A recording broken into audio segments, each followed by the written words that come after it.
Tonight, travelers, you are going on a gentle journey through the mists of ancient Britain, long before Roman sandals ever touched these shores. You'll drift back to a time when hill forts crowned every prominent rise, when the language of the land was older than empire, and when the people who called themselves Britons lived by rhythms that would seem both foreign and strangely familiar too.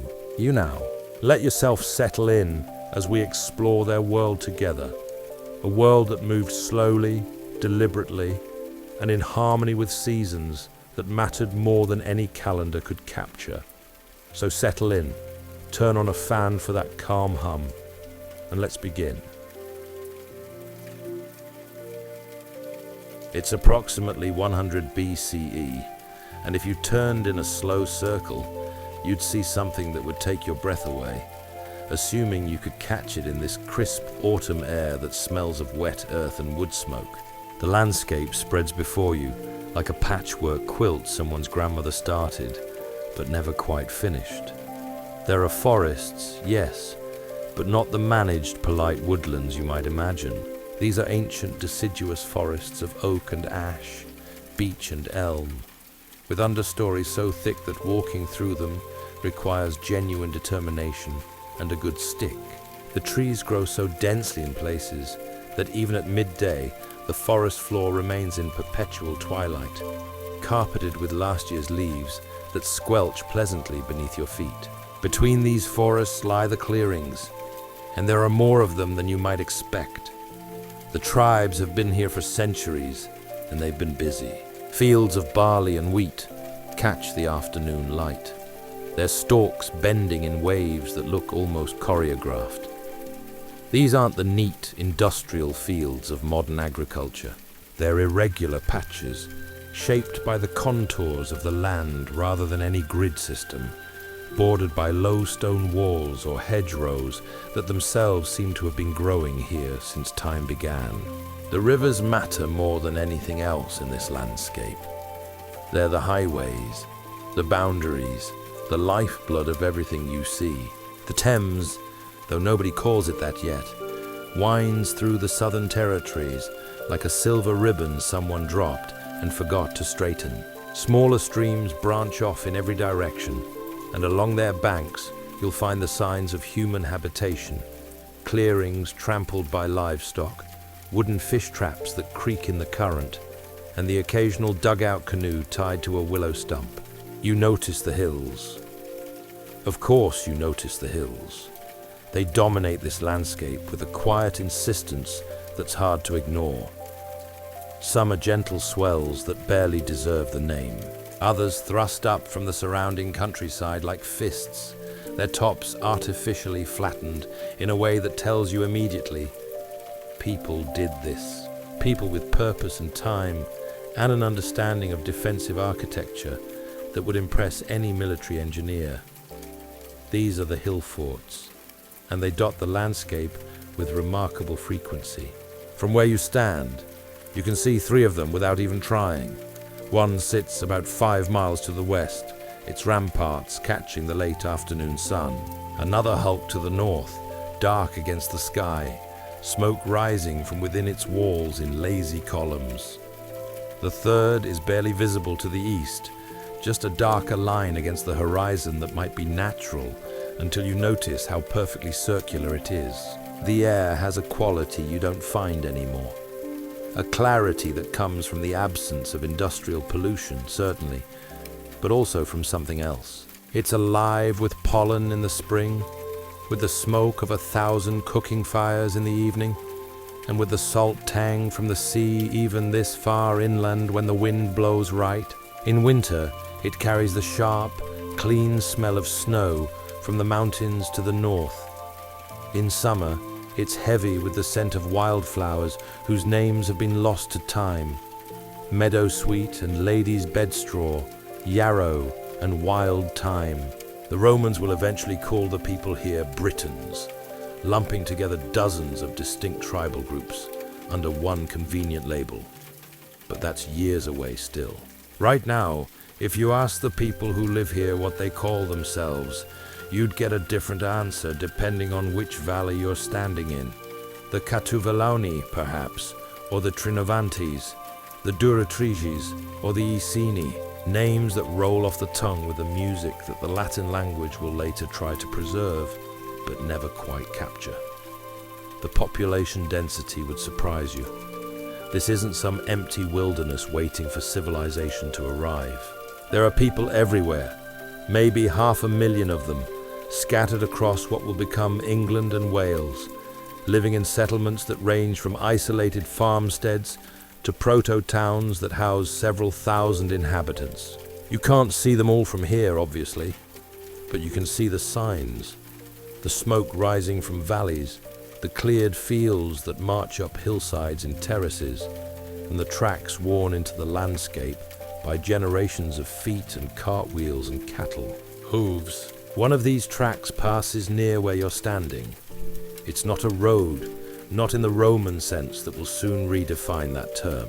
It's more of an understanding, a route that people have agreed upon, worn deep into the chalk or clay by centuries of use. Some of these trackways run for hundreds of miles, connecting tribal territories, following ridgelines, where the going is easiest and the views are best. The Ridgeway, the Icknield Way, names that will persist long after the people who first walked them are forgotten. The weather here in late autumn carries a particular quality that makes you want to pull your woolen cloak tighter. It's not the bitter cold of deep winter yet, but there's a dampness in the air that finds its way into everything.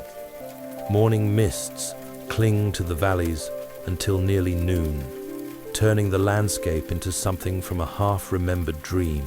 When the sun finally burns through, it's low and golden, casting long shadows that make even familiar landmarks look strange and mythical. Your guide, let's call him Cato, though that's not quite right, is a trader who moves between tribal territories with the ease of someone who understands that borders here are more suggestions than walls. He's explaining the tribal landscape to you, and it's more complicated than you imagined. See that river? He asks, pointing to a modest stream that burbles over stones about a mile distant. That's where Catuvalauni territory ends, and Trinovante's land begins, except when it isn't. You give him a look that suggests you'd like some clarification on that point. He grins, showing teeth that are surprisingly good considering the century. Borders shift, he explains. A marriage alliance here, a cattle raid there, a particularly good or bad harvest, it all matters. My grandfather said this stream was Catuvalauni territory all the way to the coast.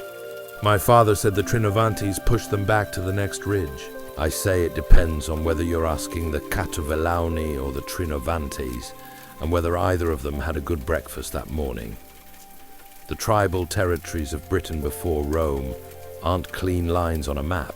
They're zones of influence, areas where one group's word carries more weight than another's, but where the boundaries blur and shift with the seasons and the political winds. Some territories are vast. The Catuvalauni control huge swaths of what will become the Midlands, their influence extending like ripples from a stone thrown into a pond. Others are tiny, just a valley or two, a single hill fort, and its surrounding farmland. What makes someone Catuvalauni rather than Trinovantes?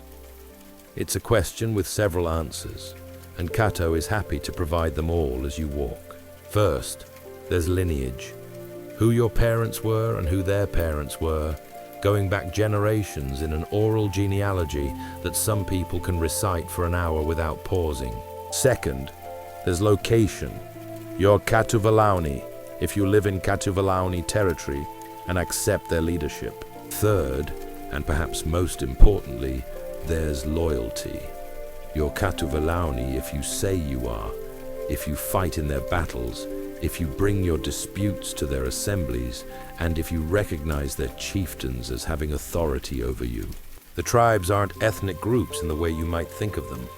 They're more like political entities, loose confederations held together by mutual interest, shared history, and the charisma of whoever currently holds power. A person can change tribes, though it's not common. More commonly, entire settlements might shift their allegiance if the political winds blow strong enough. Each tribe has its own personality, its own reputation. The Iceni, up in what will become Norfolk, are known for their horses, breeding them, training them, riding them with a skill that makes other tribes envious. They're also known for being stubborn, proud, and not particularly interested in adopting foreign customs, a trait that will later cause the Romans considerable headaches.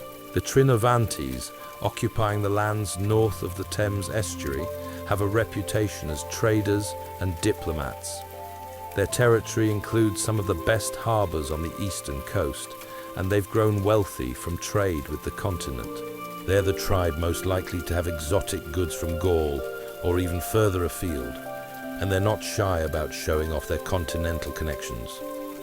The Catuvellauni, your current hosts, are the local powerhouse. They're expansionist, aggressive, and remarkably good at absorbing smaller tribes into their sphere of influence. Their current leader, Cato lowers his voice slightly when mentioning this, a sign of respect, or possibly fear, has ambitions that make neighboring tribes nervous. Then there are the Dorotriges in the southwest, the Dumnoni in the far west, and the Brigantes controlling vast territories in what will become northern England, each with their own customs, their own dialect of the Celtic language, their own gods with slightly different names and attributes, and their own styles of pottery and metalwork that archaeologists will later use to track their territories with.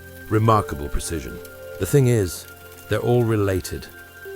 Not in a close, everyone knows everyone way, but in the deeper sense that they share a common culture, a common language family, and a common worldview. A Catuvellauni farmer and an Iceni horse breeder might consider themselves distinct peoples, but they'd understand each other perfectly well. They'd recognize each other's gods, respect each other's customs, and probably marry each other's children given the right political motivations. Cato stops at the top of a rise, looking down at a settlement spread across a river valley. "See those roundhouses?" he asks. "Catuvellauni, but the family in the third house from the left, originally Trinovantes, moved here 15 years ago after a dispute about grazing rights. Now they're as Catuvellauni as anyone, married into local families, and their children speak with the local accent. In another generation, no one will remember they came from anywhere else. This fluidity matters. It means tribal identity is both deeply important. People will die defending their tribe's honor, its territory, and its independence, and also somewhat flexible.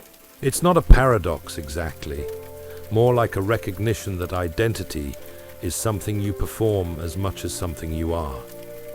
Each tribe also has its own symbols and its own ways of marking itself as distinct.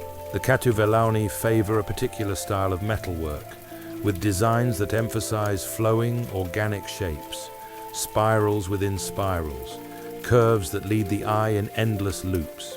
Their shields bear specific patterns, and their coins feature a wheat ear design that proclaims their agricultural wealth. When a Catuvellauni warrior walks into a gathering, everyone knows immediately which tribe they represent, even before they speak. The Trinovantes prefer geometric patterns, sharp angles, and designs that speak of their trading connections. Their metalwork often incorporates techniques learned from continental craftsmen, and they're not embarrassed about it. Quite the opposite. To them, cosmopolitanism is a virtue, a sign of their sophistication and importance in the wider world. Cato himself is something of a neutral party, trading between territories with goods that everyone needs. Salt from the coast, iron tools, pottery, and fine cloth. He owes allegiance to no single tribe, though he's careful to show respect to all of them. It's a precarious position, he admits, but it's also profitable. Someone has to move goods between territories. and it might as well be someone who can navigate the complex web of tribal loyalties and rivalries without causing offense. The hill fort you're approaching has a name that translates roughly as High Place of the Good View, which is both accurate and somewhat lacking in imagination. It sits atop a hill that rises about 300 feet above the surrounding countryside, its ramparts visible for miles in every direction. As you get closer, the sophistication of the fortifications becomes apparent. This isn't just a wall thrown up in an afternoon. The outer rampart is actually a complex earthwork construction about 15 feet high, made from layers of chalk rubble, timber, and earth, all faced with a stone wall that's been carefully fitted together without mortar. Behind it lies a deep ditch, then another rampart, then another ditch. In some places, there are 3 or even 4 rings of these defenses, creating a maze that any attacker would find extremely discouraging. The entrance is particularly clever. Rather than a simple gate, the ramparts overlap, creating a narrow passage that turns sharply twice before reaching the actual gateway.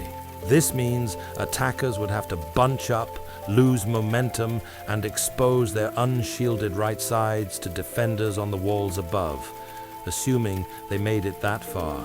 The wooden gates themselves are massive affairs, reinforced with iron bands and hung on posts sunk deep into the ground. But right now, the gates are open, because this is peacetime, or at least not obviously wartime. People are coming and going freely. Farmers bringing in their harvest, traders with pack animals, and children chasing each other in games that seem to involve a lot of shrieking and a questionable understanding of the rules. Inside, the hill fort is essentially a small town. There are maybe 100 roundhouses arranged in rough rows, with spaces between them for workshops, storage pits, animal pens, and what might generously be called streets. The houses themselves are impressive structures, circular buildings with walls of woven hazel wands packed with daub, a mixture of clay, straw, and animal dung that dries harder than you'd expect and provides excellent insulation. The roofs are conical, thatched with reeds or straw, and rise to a peak about 20 feet above the ground. They're supported by a ring of wooden posts that circle the interior, with a larger central post that does most of the heavy lifting. Smoke from the cooking fire drifts up through the thatch, which sounds like a fire hazard, but actually works surprisingly well. The smoke helps preserve the thatch and keeps out insects, while the natural draft carries it away before it becomes suffocating. You're invited into one of the houses, and the interior is warmer and more comfortable than you expected. The floor is packed earth, swept clean and covered in places with rushes. The fire pit in the center radiates heat, and around it, life happens. Cooking, tool making, conversation, children playing, and dogs sleeping. The walls are hung with tools and weapons, bags of grain, and bundles of dried herbs. The smell is a complex mixture of wood smoke, cooking food, wool, leather, and humans. Not unpleasant exactly, just very alive. The family that lives here, about 8 people spanning 3 generations, occupies this single room together. Privacy isn't really a concept that exists in the way you understand it. Everyone sleeps in the same space, on sleeping platforms built against the walls, piled with furs and woolen blankets. They eat together, work together, and live their entire lives in this intimate proximity. It sounds cramped, but somehow it doesn't feel that way. The circular space seems to expand, and the constant activity feels cozy rather than claustrophobic. Around the hill fort, life has its own rhythm. In the morning, the place comes alive with activity. Animals need tending, cattle, sheep, pigs, and chickens that roam fairly freely within the walls. Men head out to fields that lie on the slopes below the fort or to workshops where they practice crafts, blacksmithing, carpentry, leather working, and weaving. Women manage the households, though that's such a vast job that calling it managing seems inadequate.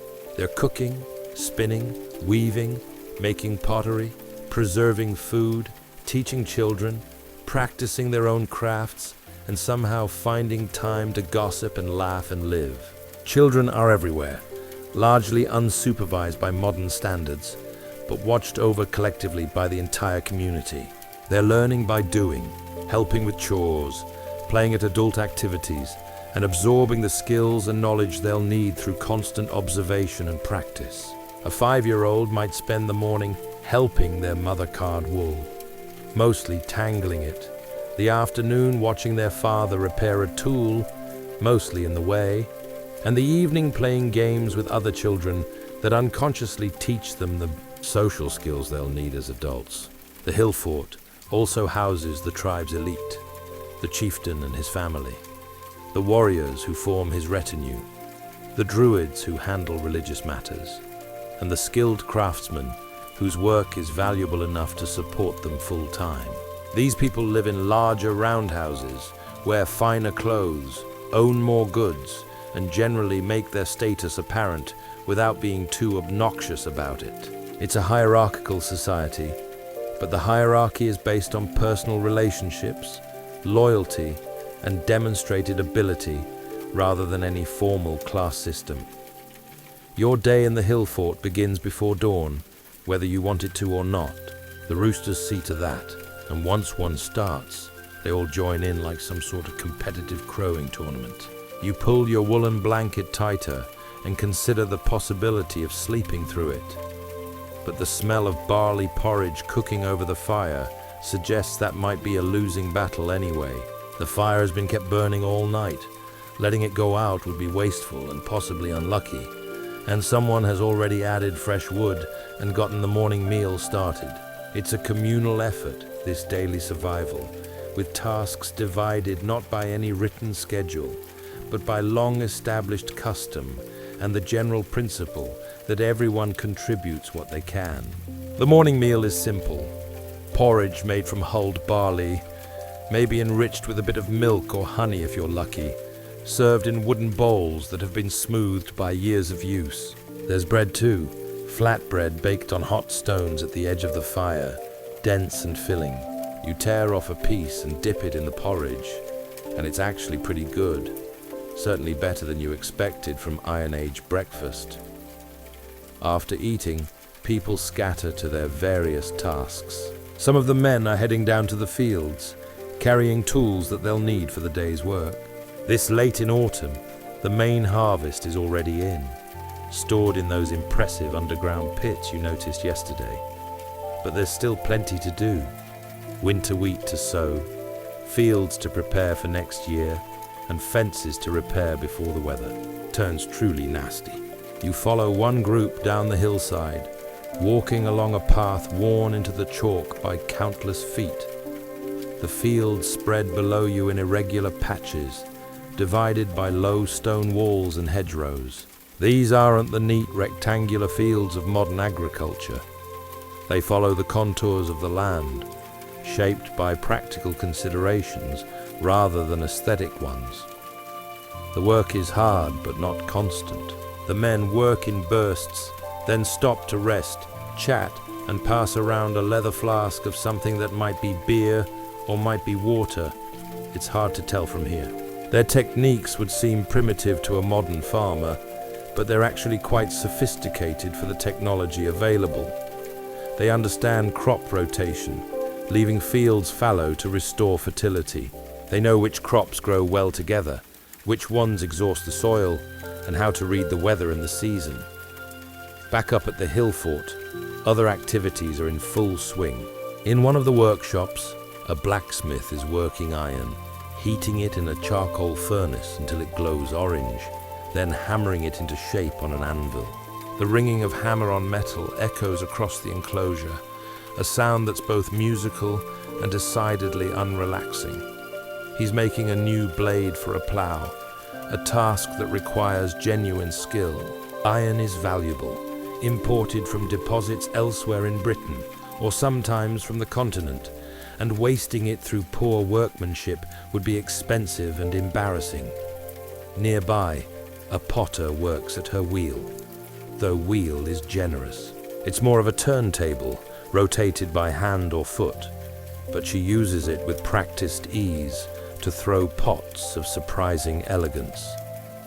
The clay comes from a deposit a few miles away, carefully selected for its quality and workability. She's making storage jars today, large vessels that will hold grain or water or beer, decorated with simple patterns that she incises with a wooden tool while the clay is still wet.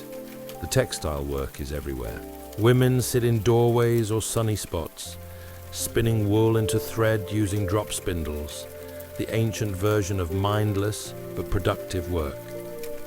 They chat as they spin, their hands moving automatically through steps they've performed 10,000 times. The thread they produce will be woven into cloth on looms set up inside the houses. Large weighted looms that take up a good portion of the available space, but produce excellent cloth. The midday meal is usually the main event, food-wise. Today it's a stew. There's almost always a stew bubbling away in a pot hung over the fire. This one contains mutton, leeks, turnips, and barley, seasoned with herbs gathered from the surrounding countryside. It's been cooking slowly since morning, the meat falling apart at the touch of a spoon, the vegetables soft and flavorful. There's more bread, cheese made from sheep's milk, and apples from the trees that grow on the hillside. People eat together, gathered around the fire or sitting in the weak autumn sunshine outside. The conversation flows easily, moving from practical matters. Who needs help thatching their roof before winter, whether the cattle should be moved to a different pasture, to gossip, jokes, and stories. Someone tells a tale about the local druid getting chased by a goose, which everyone finds unreasonably funny. Someone else counters with a story about a ghost seen near the old burial mound, which everyone treats with more respect, even if they don't entirely believe it. The afternoon brings different work. Some people return to their morning tasks. Others tackle different jobs, gathering firewood from the surrounding forests, repairing tools that broke during the morning's work, tending to sick animals, and preserving food for winter. There's an awareness that time is running short. Winter is coming, in a very literal and non-dramatic sense, and being prepared means the difference between a relatively comfortable few months and serious hardship. Children are assigned tasks appropriate to their age and ability. The young ones might be sent to collect eggs, gather kindling, or watch younger siblings. Older children take on more responsible jobs, helping with the harvest, learning crafts from their elders, and caring for livestock. A girl of about 12 is working alongside her mother at the loom, learning the patterns and techniques she'll need to know. A boy of similar age is helping his father repair a cartwheel, handing tools, and occasionally allowed to try the work himself under supervision. As evening approaches, people begin drifting back toward their houses. The temperature drops quickly once the sun starts to set, and the warmth of the fire becomes increasingly attractive. The evening meal is often leftovers from midday. More stew, more bread, maybe some dried fruit or nuts.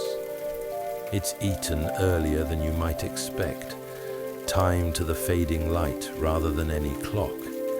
After the meal comes what might be called leisure time, though the distinction between work and leisure isn't as sharp as you're used to. People continue with tasks that can be done by firelight: spinning, mending clothes, working leather, and carving wood. But there's also conversation, storytelling, and music. Someone produces a simple stringed instrument and plays melodies that are haunting and strange to your ears. Children eventually drop off to sleep where they sit, carried to their sleeping platforms by parents who continue their conversations in lower voices. The fire is banked for the night, covered with ashes to keep the coals alive until morning. People settle onto their sleeping platforms, piling on furs and blankets against the night cold. The sounds of the hill fort change, voices fade, replaced by the quiet sounds of sleep, the occasional bark of a dog and the wind whistling through the thatch. You drift off listening to these sounds, thinking that life here is hard in ways you can barely imagine, but also oddly satisfying in its completeness. The assembly is gathering, and you've been invited to observe, a rare privilege for an outsider. People are arriving from all over the tribal territory, some having walked for days to be here. This isn't a casual meeting. This is where justice happens, where disputes are settled, and where the tribe decides its future. The location is significant, an open area just outside the hill fort, marked by a ring of standing stones that have been here longer than anyone can remember. Some say the ancestors placed them. Some say they were here before even the ancestors, put in place by the gods themselves, or perhaps by people so ancient they might as well have been gods. The gathering forms a rough circle, with the chieftain and his advisors at one end, the druids nearby, and everyone else arranged by some invisible logic of status and relationship. There are maybe 200 people here, representing dozens of extended families and several settlements. The noise level is considerable. Conversations, greetings, children playing at the edges of the crowd, and dogs investigating interesting smells. A druid stands, not the chief druid, but one of his subordinates, a man whose memory is renowned throughout the territory. He's about to recite the law, and everyone falls silent to hear it. Not because they don't know the law. Most adults could recite substantial portions of it themselves, but because hearing it spoken aloud in the ancient formulas reinforces its authority and binds the community together. The law here exists entirely in memory, passed down through generations of careful recitation. There are no written codes, no legal documents, and no law books. Just memory, training, and the collective agreement that this is how things are done.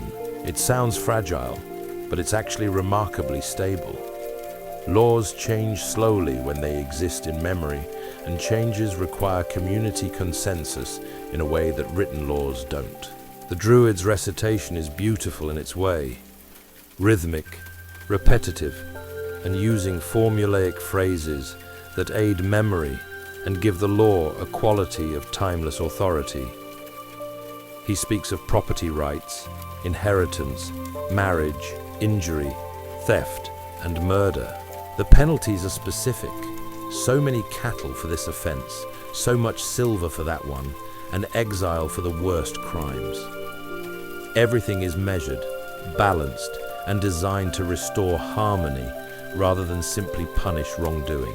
After the recitation comes the business of the day, a dispute between two families over grazing rights. The parties present their cases, with witnesses speaking for each side. The testimony isn't based on written records, those don't exist, but on memory and reputation. Who saw what? What did they hear? What agreements were made? And who remembers the terms? The chieftain listens, occasionally asking questions. The druids confer in low voices. Other prominent members of the community weigh in with opinions. It's all very public, very communal. Justice isn't something handed down from above by a distant judge who knows nothing of the parties. It's something the community creates together, applying known principles to specific cases, guided by people whose judgment and memory they trust. The decision, when it comes, seems to satisfy everyone, or at least not outrage anyone too badly. The grazing rights are divided differently than before, with adjustments made to account for the size of each family's herd and the quality of different pastures. Both parties nod acceptance, and the matter is settled. No lawyers, no court costs, no appeals, just community consensus and the expectation that everyone will abide by what has been decided. This system works because everyone knows everyone, or at least knows of them. Reputation matters enormously in a society like this. Break your word, violate the law, fail to pay your debts, and everyone will know. Your children will know, your grandchildren will know. The social pressure to behave honorably is intense, far more effective than any legal penalty could be. The Druids serve as the keepers of memory in ways that go beyond just law. They memorize genealogies going back generations, tracking who's related to whom and who owes what obligations to which families. They preserve stories, tribal history, myths about gods and heroes, practical knowledge about plants and animals, and the turning of the seasons. They're living libraries, each one carrying more information than seems possible for a single human mind to hold. The training takes decades. A young person who wants to become a druid begins their studies in childhood, learning first the basics, how to memorize, how to recite, and how to construct mental palaces where information can be stored and retrieved. Then come years of learning specific bodies of knowledge: law, genealogy, astronomy, natural history, religious ritual, poetry, and music. A druid in training might spend 20 years learning before being considered fully educated, and it works. These oral traditions preserve information with remarkable accuracy across generations. When the Romans finally arrive and start writing things down, they'll be amazed at the complexity and depth of Celtic knowledge, all of it carried in memory, all of it transmitted orally from teacher to student in an unbroken chain that stretches. Back into prehistory. The assembly continues with other business. Plans for defense improvements to the hill fort, discussions about trade relationships with neighboring tribes, and news from the continent brought by traders who've recently arrived. Everyone participates, at least theoretically. In practice, the chieftain and his advisors carry the most weight, but even ordinary farmers can speak their mind, and sometimes their arguments carry the day. As the sun begins to set, the assembly breaks up. People head back to their homes, or set up camps for the night if they've traveled too far to return before dark. The decisions made today will ripple out across the territory, affecting lives in ways both obvious and subtle. The law has been reaffirmed, disputes have been settled, and the social fabric has been maintained. It's not perfect, no system is, but it works well enough that this society has maintained itself for centuries and will continue for centuries more, at least until Rome arrives and tries to impose its own version of order. The sun is just touching the horizon, painting the sky in shades of orange and pink that seem almost artificially bright. You're following a druid, not the one from the assembly, but an older man whose beard is more white than gray, and whose eyes suggest he's seen things you can barely imagine.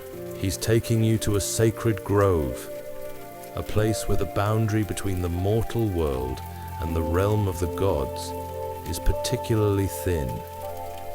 Not everyone is allowed here, he explains. It's not forbidden exactly, but there's an understanding that this is a place for those who know what they're doing, who understand the protocols, and who can show proper respect.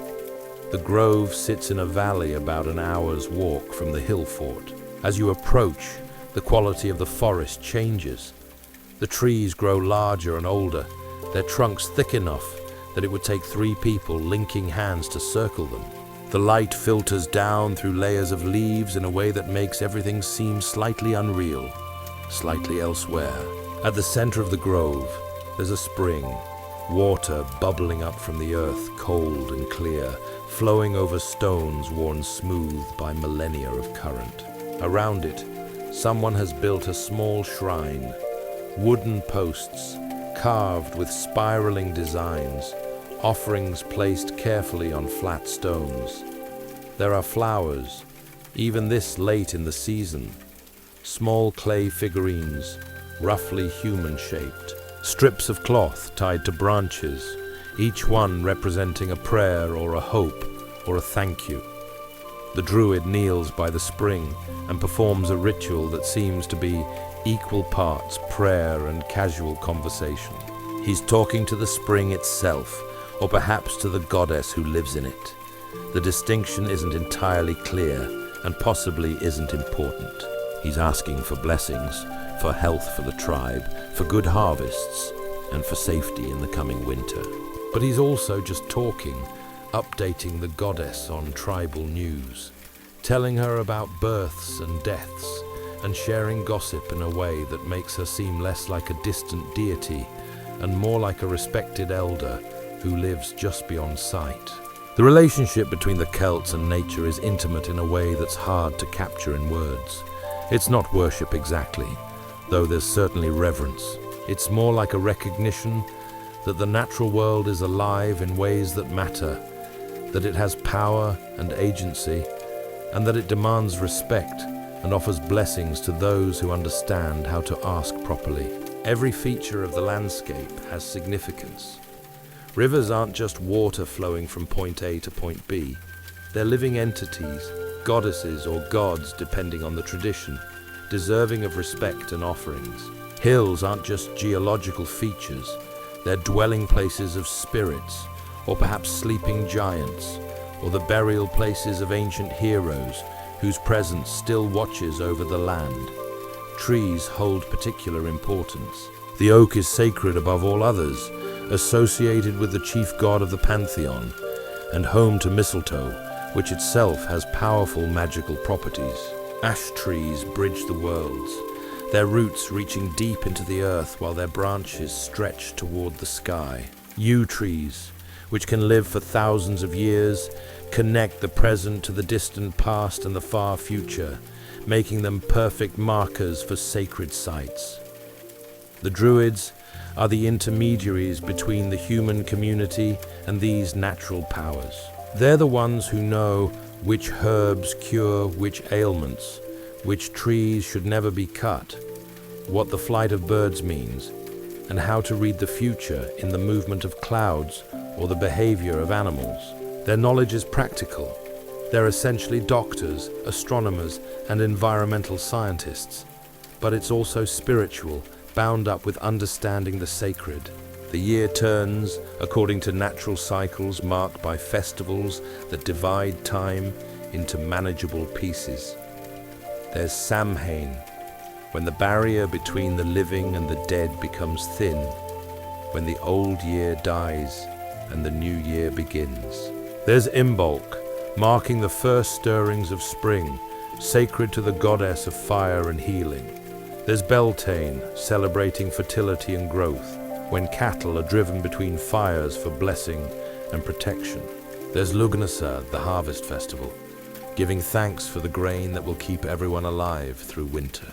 These festivals aren't just religious observances, they're also social events, gatherings where the tribe comes together to celebrate and feast and remember who they are. They mark time in ways that matter to agricultural people: planting time, growing time, harvest time, and the dark time when the earth rests and waits for spring. The druid finishes his prayers and stands, his joints creaking audibly in a way that reminds you he's not young. He leads you to another part of the grove, where the trees form a natural circle, their branches overhead creating a living roof. This is where the druids teach, he explains, where they pass knowledge to the next generation, and where important rituals are performed. He points out signs you would have missed, carvings on tree trunks, so old they're barely visible, marking this place as sacred for longer than memory runs. A stone altar, simple but carefully placed, where sacrifices are offered, usually animals, sometimes valuable objects, and only very rarely, and in the most extreme circumstances, humans, though that practice is becoming less common. The relationship with the gods is transactional in a way that later Christian theology will find uncomfortable. You offer something, and the gods offer something back. It's a relationship of mutual obligation, of gift and countergift, maintained through proper ritual and respect. The gods aren't morally perfect beings to be worshipped.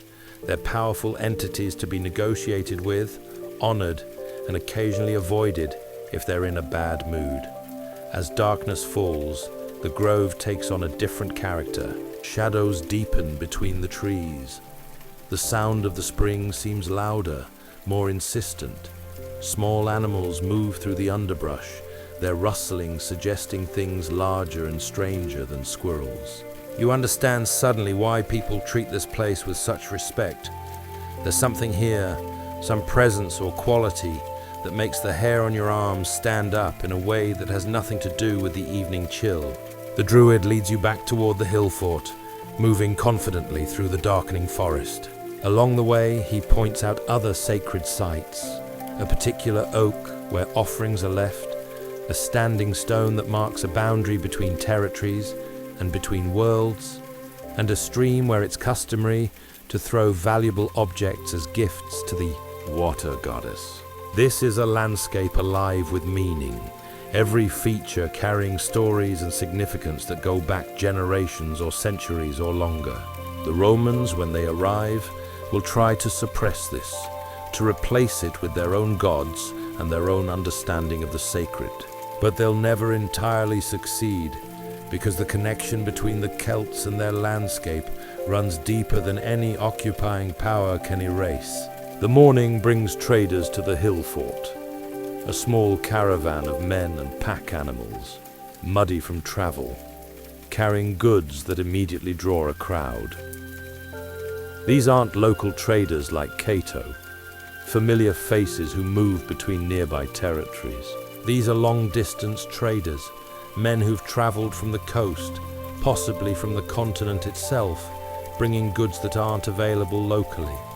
The trading begins with ritual hospitality. The chieftain's household provides food and drink, a place for the traders to rest, and fodder for their animals. This isn't pure generosity. It's the opening move in a complex dance of reciprocal obligation that will govern the trading relationship. By accepting hospitality, the traders incur a debt of courtesy. By offering it, the chieftain establishes his wealth and importance. Once everyone is fed and watered, the real business begins. The traders unpack their goods, laying them out on blankets in a display that's clearly been refined through practice. There's salt, always in demand for preserving food. Iron tools, better quality than what the local smiths can produce. Glass beads, brightly colored, that will be highly prized as jewelry. Exotic pottery from the continent, thin-walled and elegant. Wine in ceramic vessels, a luxury good that only the elite can afford. But the most interesting items are the coins, small gold pieces stamped with designs that mark them as coming from Gaul. They're not currency in the way you understand it, at least not primarily. They're more like portable wealth, stores of value and status symbols. Most trade here still happens through barter or through carefully maintained systems of credit and obligation. But coins are useful for large transactions, for trade between strangers who don't have established relationships, and for displaying wealth in a compact and portable form. The Catavalani have started minting their own coins recently, copying the continental designs, but adding their own symbols. It's a statement of political power. We're sophisticated enough to make coins. We're powerful enough that people will accept them. And also a practical tool for trade. The chieftain examines one of the continental coins carefully, comparing it to his own tribe's productions, clearly making mental notes about weight and purity. The trading takes hours. Each transaction requires negotiation, discussion, and sometimes heated debate about value and equivalence. How much salt is a high-quality iron knife worth? How many cattle for a jar of wine? What about trade-ins, where old goods are offered as partial payment for new?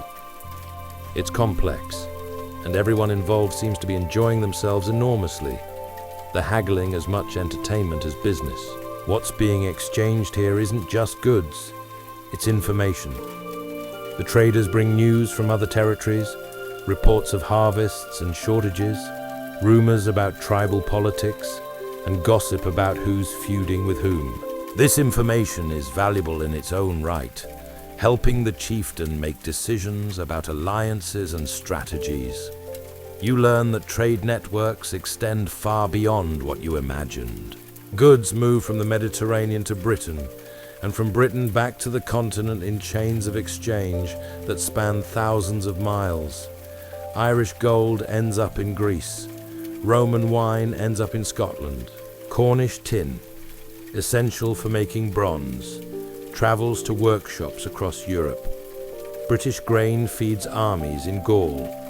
The tribes of southern Britain occupy a strategic position in these networks.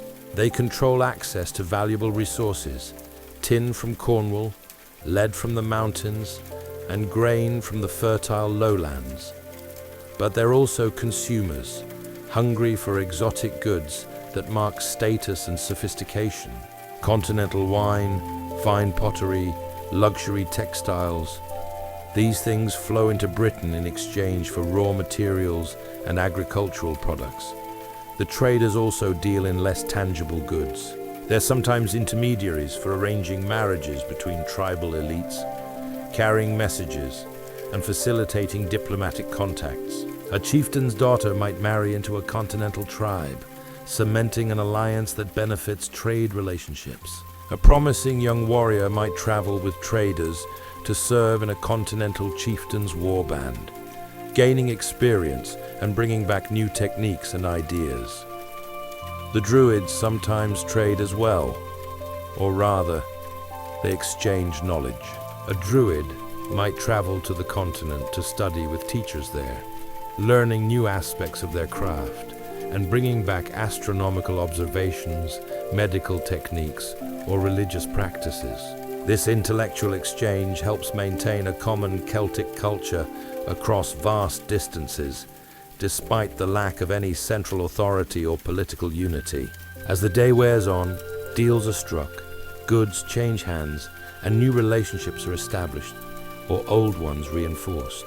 The traders will stay for a few days, resting and resupplying before moving on to the next hill fort, the next territory, continuing their circuit. They'll be back in a few months, or perhaps next year, as part of an annual cycle of travel and trade that connects these supposedly isolated tribes to a wider world.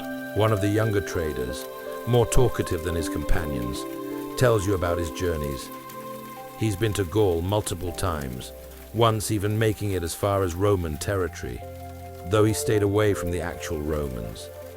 Too unpredictable, he says. Too interested in conquest. His people prefer to trade with Gallic middlemen who understand how business should be done and who respect the proper customs and courtesies. But he's fascinated by what he's heard about Rome. The cities, the roads, the writing, and the vast armies.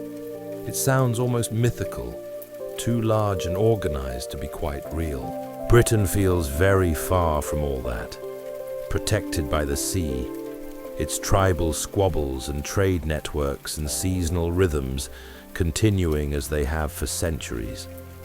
That will change, of course, but nobody here knows that yet.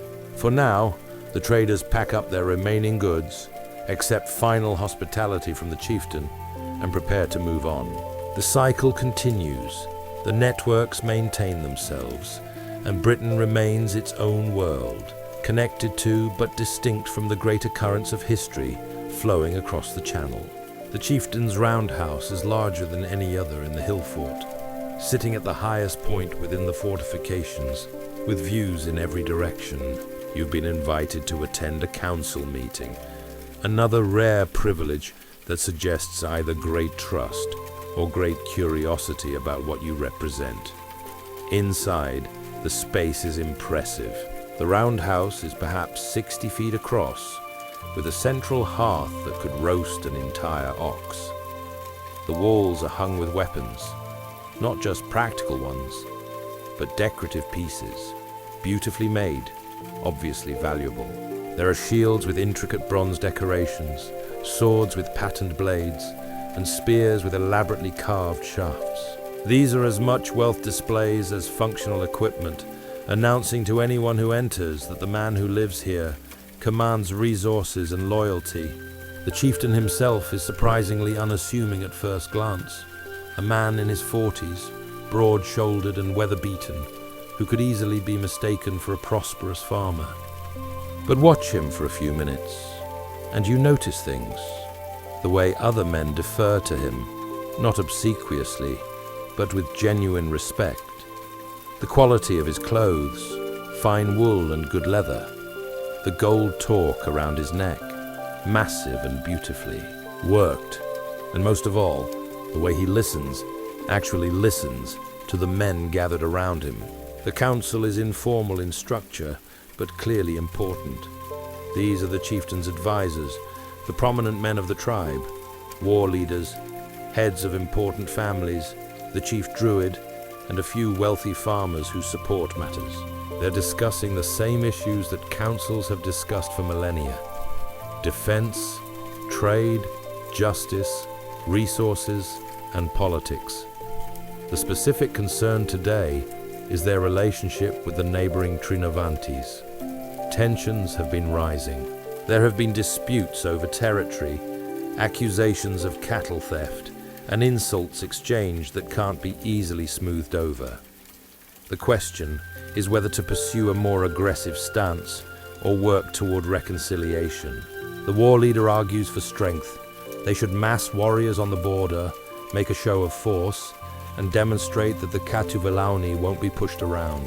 Half the problems with the Trinovantes come from the perception that the Catuvelauni are weak, he insists.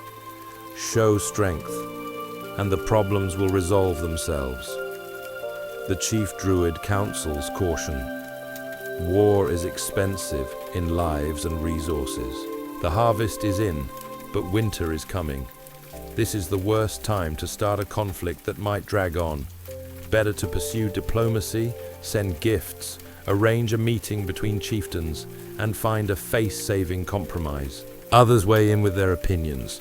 The discussion is frank, sometimes heated, but never disrespectful. This is leadership by consensus, or at least by consultation. The chieftain will make the final decision. His authority is real, but he makes it after hearing from people he trusts, people who represent different constituencies and perspectives. What's striking is how personal all of this is. The chieftain knows most of these men personally, knows their families, their histories, and what motivates them. Leadership here isn't about managing abstract forces or reading reports. It's about personal relationships, about understanding people, and about building and maintaining networks of loyalty and obligation. The chieftain's power comes from several sources. First, there's his lineage. He comes from a family that's led the tribe for 3 generations, a genealogy that the druids can recite back a dozen generations more, connecting him to legendary heroes and possibly gods. Second, there's his wealth. He controls more cattle, more land, and more trade goods than anyone else, which allows him to be generous, to reward loyalty, and to maintain the household full of warriors and craftsmen that surround him. Third, there's his personal ability.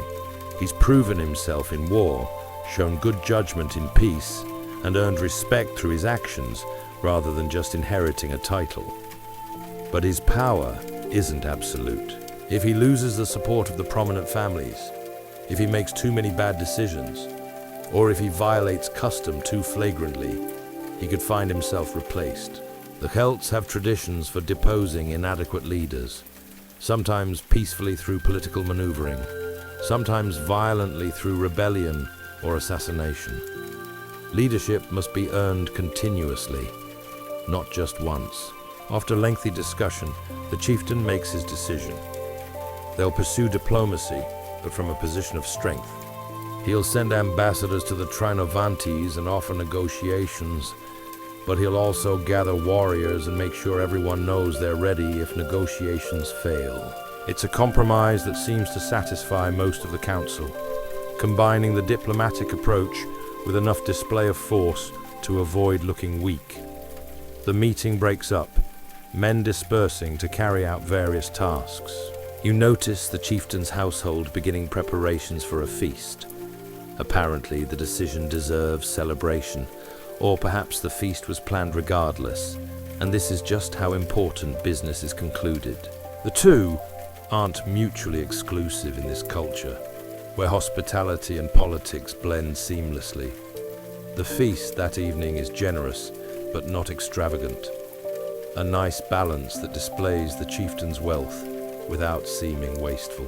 There's meat, several kinds, and fish, and bread, and vegetables prepared different ways. There's beer, lots of beer, and some of that continental wine for the honored guests. The hall fills with smoke and conversation, and laughter as the evening progresses. The chieftain moves through the gathering, sitting with different groups, sharing drinks, telling stories, and listening to concerns. He's being a leader, you realize, in the most fundamental sense, maintaining relationships, demonstrating generosity, and showing interest in his people's lives. It's exhausting work, this constant sociability, but it's essential. His power depends on personal loyalty, and loyalty depends on these endless small interactions, the web of reciprocal obligations and genuine affection that binds a tribe together. Late in the evening, as people begin to drift towards sleep, the chieftain sits by the fire with just a few close companions. The public performance is over. This is private time. The conversation turns more reflective, more honest. There are concerns about the future. He can see changes coming, pressures from the continent, and the growing power of some tribes at the expense of others. The balance that's maintained peace most of his lifetime feels precarious. But that's a problem for tomorrow. Tonight, his people are fed and safe, the harvest is stored, and winter preparations are complete. He's done his job, which is essentially to make sure the tribe continues, prospers, and maintains its identity and independence. It's a simple mandate, executed through endless complicated decisions and actions. It's leadership at its most fundamental, unchanged in essentials from the earliest human societies. And it works because humans, ultimately, haven't changed nearly as much as their technologies. 3 generations from now, though nobody here knows it yet, Roman legions will cross the Channel and begin the conquest of Britain. But that's still decades away, and the present has its own concerns that seem far more immediate than distant imperial ambitions. Life continues in its cycles. The winter passes, cold and wet, but not catastrophic. The tribe's preparations proved adequate. Food stores held out, the structures withstood the weather, and the cattle survived in their protected enclosures. Spring arrives late, as it often does, bringing mud and new grass and the exhausting work of planting.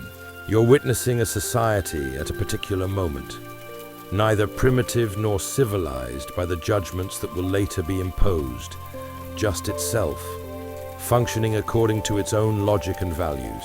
The hill forts dot the landscape, each one a small center of civilization, connected to others through trade and kinship and occasional warfare, but essentially self-sufficient. The technological level is sophisticated within its constraints. The metalwork rivals anything being produced in the Mediterranean, different in style, but not in quality. The pottery is well made, functional, and sometimes beautiful.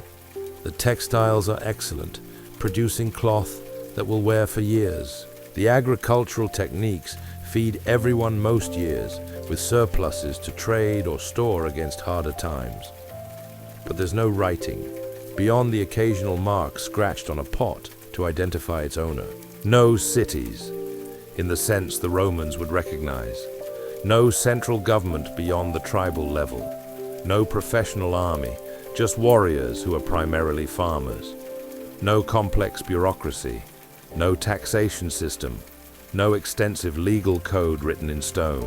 This isn't backwardness, it's a different kind of society, one that has found solutions to the problems of human organization that work for the scale and conditions it operates within. The Druids' memories substitute for written records. The obligation networks substitute for formal legal systems. The personal relationships substitute for bureaucratic administration, and it's stable in its way. The basic patterns of Celtic life in Britain had continued for centuries before your visit, and would continue for centuries more in a world without Rome. The hill forts rise and fall, tribes gain and lose power, technologies slowly improve, but the fundamental structure remains the same. Agricultural communities, led by hereditary chieftains, bound together by kinship and obligation, maintaining an oral culture of remarkable sophistication. The question nobody here is asking, because it hasn't occurred to anyone to ask it, is whether this can continue. Britain feels remote, protected by the sea, maintaining its own customs and traditions in blessed isolation from the turmoil of the continent. The tribes squabble among themselves, but that's local politics, nothing that threatens the overall pattern. Some of the traders bring news that makes the chieftain thoughtful, though. The Romans have been campaigning aggressively in Gaul, bringing more and more territory under their control. Some Gallic tribes have been conquered, others have become allies or clients. The independent Celtic world is shrinking, pressed between expanding Rome and the Germanic tribes pushing from the north. But Britain is an island. The Romans are a land-based power. They might covet Britain's resources, the tin, the grain, the slaves, but actually conquering it would require a major expedition across treacherous waters. It seems unlikely, probably not worth the effort. This calculation will prove wrong, but not for years yet. For now, the rhythm continues. The harvest comes in, adequate if not abundant. The winter is survived, spring returns, children grow, learning the skills and knowledge they'll need. Young people marry, establish households, and begin raising the next generation. Old people die, their memories incorporated into the collective remembrance of the tribe, their possessions distributed according to custom, and their places in the community filled by those who come after. You spend the seasons observing this life, and what strikes you is its completeness. These aren't people waiting for something better, for progress or development or civilization to arrive. They are living full human lives within the framework their society provides, finding meaning and satisfaction in the same fundamental things that humans have always found meaning in: family, community, work, celebration, struggle, and survival. The Druids teach the young, passing on the accumulated wisdom of generations. The warriors practice their skills, maintaining readiness for conflicts that may or may not come. The farmers tend their fields, reading weather and season, with the expertise of people whose lives depend on getting it right. The craftspeople create objects of use and beauty. The women manage households, the children play and learn, and the old people advise and remember. It's not perfect. There's disease. The Druid healers can do something about broken bones and some illnesses, but there are limits to their knowledge. There's conflict, both the small disputes that arise in any community and occasional warfare between tribes. There's hardship. Harvests fail. Winters are too harsh. Accidents happen. There's a hierarchy. The chieftain and his family live better than everyone else, and that inequality is simply accepted as the natural order. But it's also not the barbarism that later Roman propaganda will portray. This is a functioning society with complex social structures, sophisticated knowledge systems, artistic traditions, moral codes, and all the other elements that make up human civilization. It's just not Roman civilization, not organized around cities and written law and imperial administration.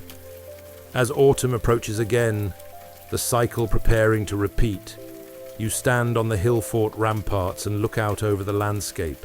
The fields are turning golden, the forests are beginning to show touches of red and orange, and smoke is rising from cooking fires in settlements visible in the distance. It's beautiful in a way that's hard to articulate. Not the manicured beauty of a garden, but the beauty of a lived landscape, shaped by generations of human presence into something that serves both practical and aesthetic purposes. This view, or something very like it, has been seen by countless people standing in this same spot over centuries. It will continue to be seen for decades more, until Roman soldiers stand here and look out over a landscape they're in the process of transforming, building roads, establishing towns, imposing a new order that will change everything while, in some ways, changing very little at all. But that's a future these people can't see and might not believe if you told them. For now, there's the harvest to finish, winter to prepare for, and life to live in all its mundane complexity. The quiet before Rome is not really quiet at all. It's full of the noise and activity of ordinary human existence, people living their lives as best they can, according to their understanding, within their possibilities. The sun is setting on your time among the tribes, though of course the tribes themselves will continue long after you've gone.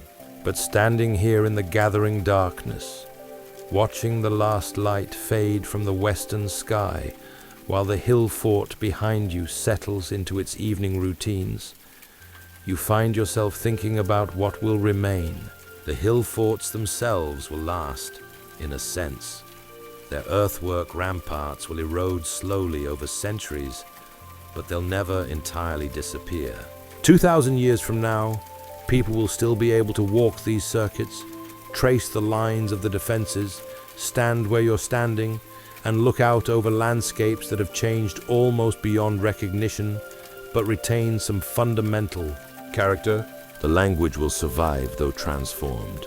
The Celtic tongue spoken here will evolve into Welsh, Cornish, and Breton. Minority languages in a world dominated by English and French, but still living, still carrying something of the world view and understanding of the people who spoke them here in the time before Rome. Even English itself, despite being Germanic in origin, will absorb hundreds of Celtic words, place names especially, so that the landscape itself continues to speak in the old tongue. The DNA will persist. The people here won't disappear when Rome arrives. They'll be conquered, colonized, and occupied, but they'll survive, intermixing with Romans and later Anglo-Saxons and Vikings and Normans, but always carrying forward genetic material from these. Ancient Britons. Most people in Britain today are descended in part from the tribes you've been living among. The connection is diluted by thousands of years of intermixing, but it's there, a thread of continuity running from the ancient past to the modern present. Some of the knowledge will make it through. The Romans will write down some of what the Druids knew, preserving it even as they suppress the Druids themselves. Medieval scholars will collect oral traditions that trace back to this time. Archaeologists will excavate hill forts and graves and ritual sites, piecing together understanding from fragmentary remains. It's not the same as direct transmission, but it's something. Knowledge preserved in distorted form, like a message passed through many intermediaries, altered but recognizable. The landscape itself remembers. The field boundaries, the trackways, the sacred sites.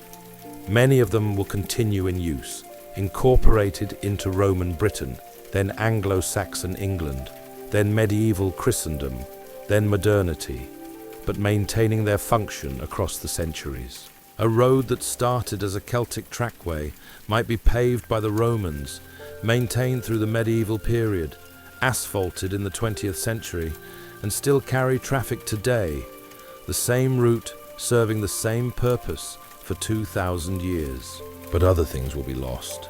The intimate knowledge of the local landscape, which plants grow where, which springs never fail, where animals gather at different seasons, will fade as populations urbanize and the connection between people and land weakens.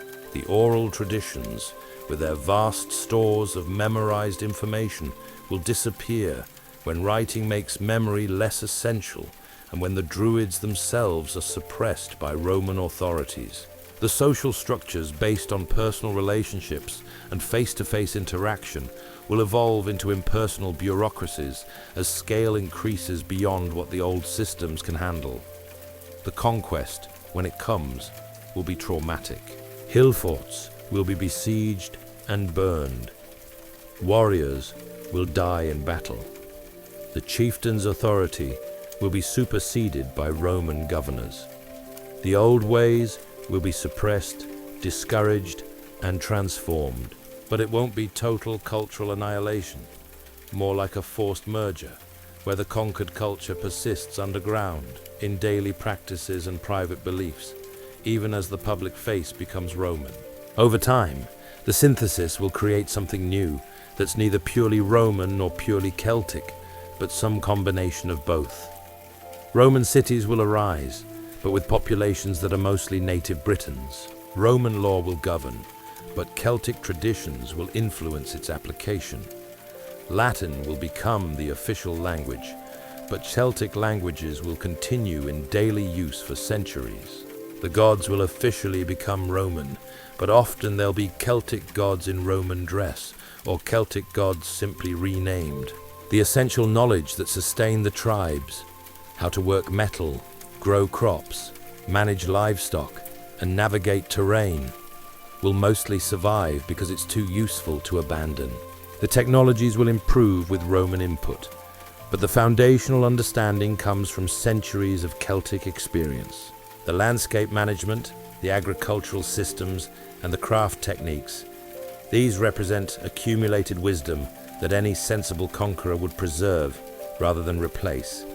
But the autonomy will be gone.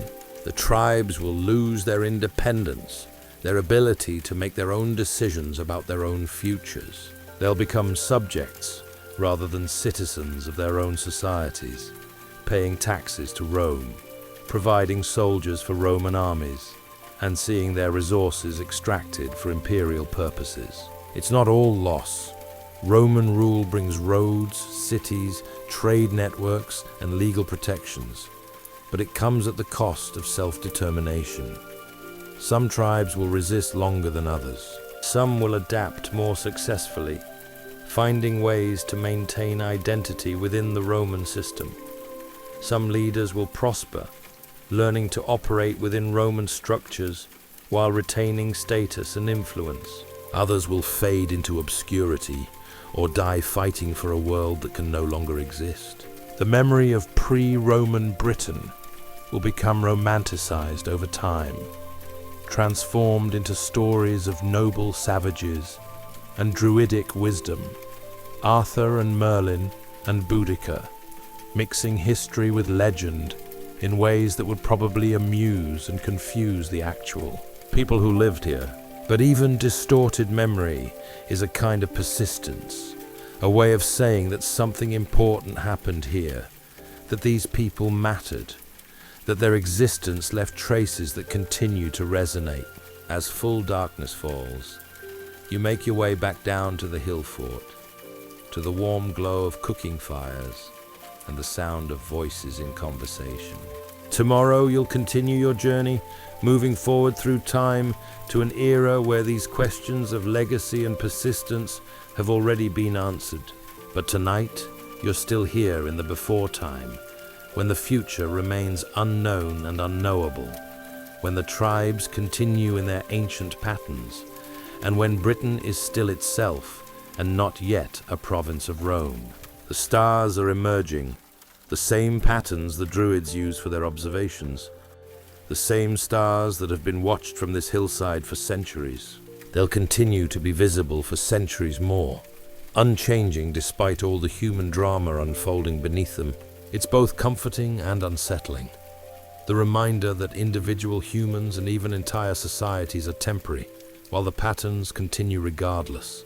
But then again, perhaps that's the most important legacy. Not specific traditions or technologies or political structures, but the simple fact of human persistence. The tribes of pre-Roman Britain lived full lives, found meaning and purpose, created beauty, struggled against hardship, loved and fought, and raised children who would do the same. The details changed with conquest, but that fundamental pattern continued. It continues still.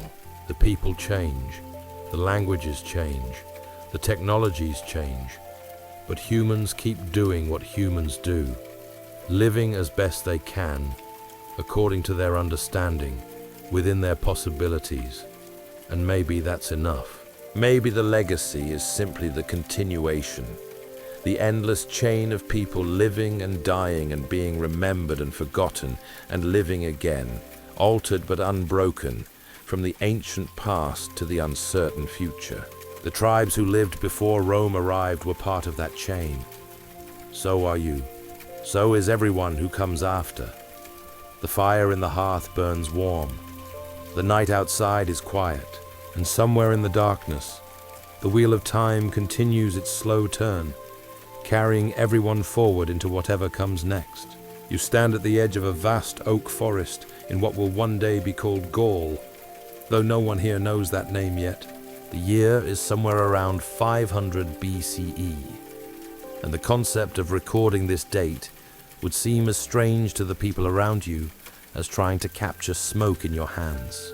There are no books here, no scrolls, no carved stone proclamations declaring the deeds of kings.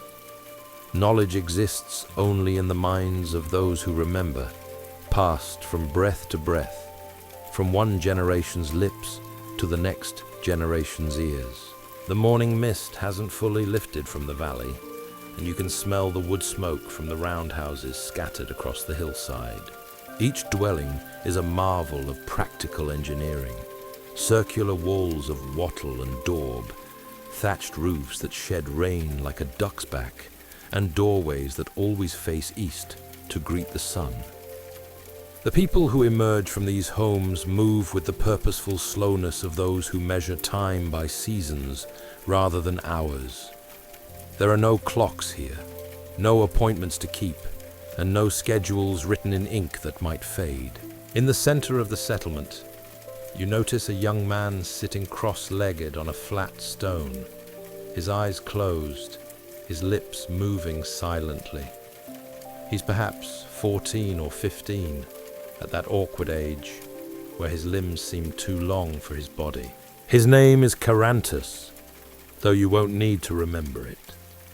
What matters is what he's doing, memorizing the lineage of his tribe's chieftain, going back 12 generations. He's been at it since dawn, repeating the names like a prayer. Vercingetorix, son of Divitiacus, son of Caturix, son of Ambiorix, and on, each name a link in a chain that connects the present to the shadowy past. You might wonder why anyone would bother with such an exercise when they could simply write it down. But the Celtic peoples of this time don't trust writing for important matters. They've seen Greek and Phoenician traders scratching symbols onto tablets, and they find the practice vaguely unsettling. How can something as alive as a person's name, with all its spoken music and breath, be reduced to dead marks on a surface? It seems almost disrespectful, like trying to preserve a thunderstorm in a jar. Besides, memory is a muscle, and in this world, it's the strongest muscle many people possess. The elderly woman grinding grain near the communal oven can recite every plant that grows within a day's walk and its use, which ones heal fevers, which ones ease childbirth, and which ones send you into dreams from which you never wake. The blacksmith hammering bronze into an intricate torque can tell you the precise composition of his alloy, passed down from his grandfather's grandfather, not in measurements, but in colors and sounds, the way the metal sings when it's ready, and the shade of orange that means the fire is hot enough. In this pre-literate world, your status isn't determined by how many scrolls you own or how many languages you can read. It's measured by what you can remember, what you can recite, and what you carry inside your head. And into this world, slowly, almost imperceptibly, a new kind of person is emerging. Someone who doesn't just remember practical things like genealogies and plant lore, but who has begun to remember everything. Abstract ideas, legal precedents, the movements of stars, the nature of the soul, poetry that takes 3 days to recite properly. These people don't call themselves druids yet. That word will come later, probably derived from the roots for oak and knowledge, though etymology becomes fuzzy when languages are only spoken, never frozen in writing. Right now, they're simply the ones who know things, the ones you go to when you need to settle a dispute, or understand why the crops failed, or learn the proper way to honor the gods. You watch as Carantus finally opens his eyes, blinking in the strengthening sunlight. He's finished his recitation, and his mentor, an older man with silver threading through his dark hair, nods approval. The boy hasn't become a druid yet. He's barely begun. But he's taken the first step into a tradition that will, over the next few centuries, create the most sophisticated oral education system the ancient world has ever known. The settlement is waking up properly now. Children chase each other between the houses, their laughter sharp and bright in the morning air. A few dogs, lean and rangy, nose around for scraps. Someone is singing while they work, a tune without words that seems to mimic the pattern of whatever task they're performing. The rhythm of this place is different from what you're used to. Slower, more circular, returning always to familiar patterns like a spiral carved into stone. You notice that the silver-haired mentor has placed his hand on Carantus's shoulder and is leading him toward the edge of the settlement, where the forest begins in earnest. This is where the real education happens, not in any building, not at any desk, but walking through the woods, learning to read the landscape itself as if it were a book, which, in a sense, it is, the only book that matters. The forest swallows you in green shadow. Oak trees, ancient and thick-trunked, rise like pillars in a natural cathedral. Their branches interweave overhead, filtering the sunlight into a golden-green glow that makes everything feel slightly unreal, as if you've stepped sideways into a different world. Perhaps you have. The older man, his name is Segomaros, and he's been a druid for 30 years, walks with the careful pace of someone who notices everything. He pauses to examine a particular moss growing on the north side of a tree. He crouches to inspect a mushroom, then moves on without touching it. Young Carantus follows a few steps behind, trying to walk quietly, though fallen leaves crunch under his feet, no matter how carefully he places them. You learn, as you follow them deeper into the woods, that becoming a druid is nothing like any education system you've encountered before. There are no terms or semesters, no graduation ceremonies. Some students study for 20 years. A few exceptionally talented ones might complete their training in 12. Most who begin never finish at all, returning to their tribes to become skilled craftspeople or warriors or farmers, carrying with them a deeper knowledge than they started with, but not the full weight of druidic learning. Segomaros begins to speak, and you realize this is how it's done. Not lectures exactly, more like conversations with long pauses built in, spaces for the student to think, to question, to absorb. The first thing you must understand, he says, his voice low and measured, is that we are the memory of our people. Not just their past, but their present understanding of how the world works. When I die, everything I know dies with me, unless I've placed it safely in your mind and the minds of your fellow students. It's a sobering thought. No backup copies, no libraries to consult, just the fragile vessel of human memory, which can be destroyed by a fever or a blow to the head or the simple erosion of age. They continue walking, and Segomaros points out a clearing where 5 paths meet.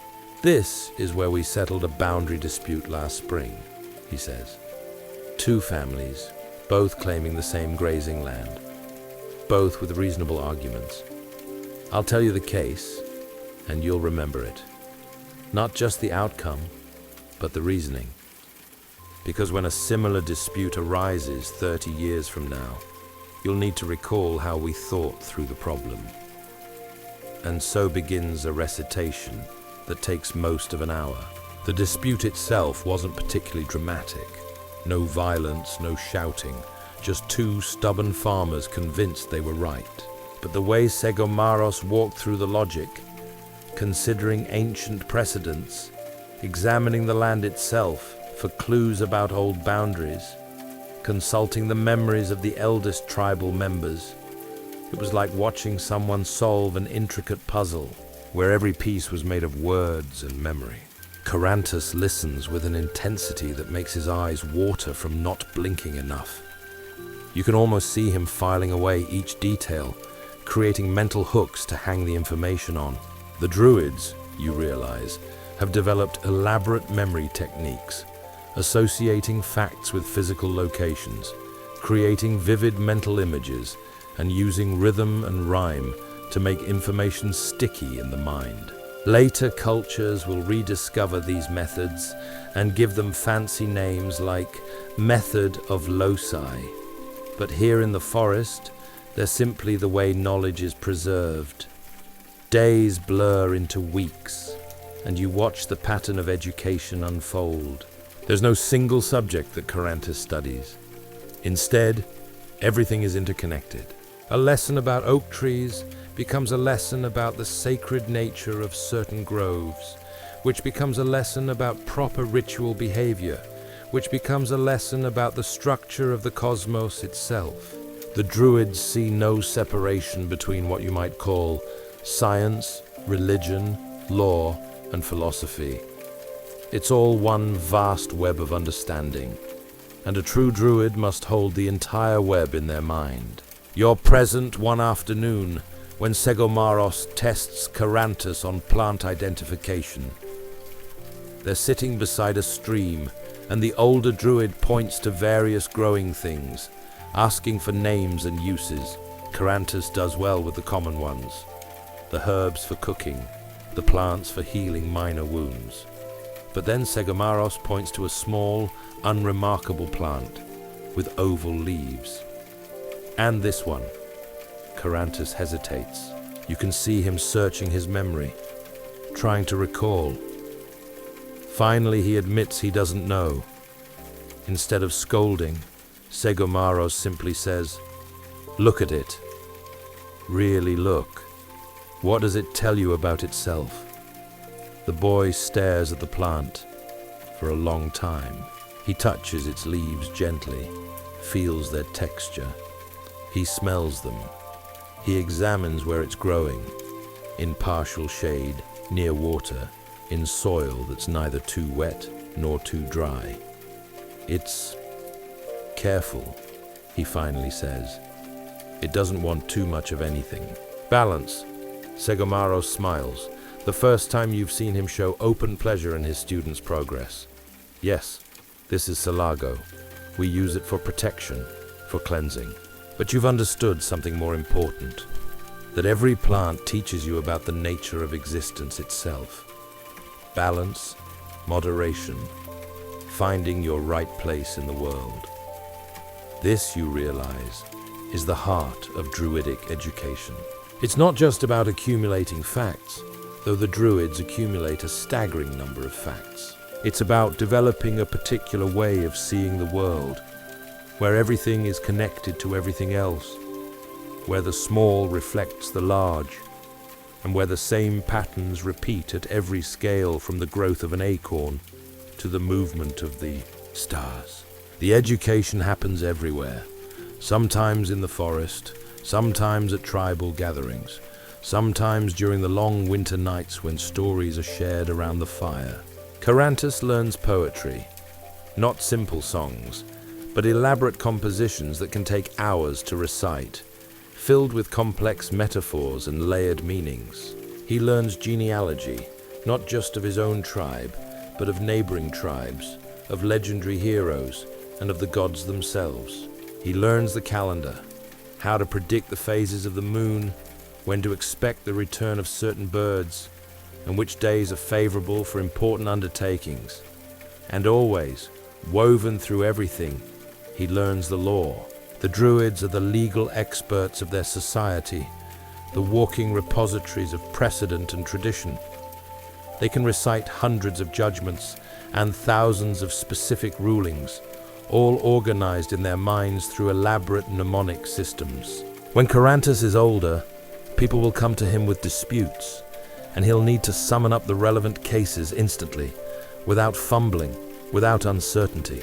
You watch one evening as Segomaros introduces Carantus to something new, the Triad, a teaching device the Druids love. Everything, Segomaros explains, can be understood in threes.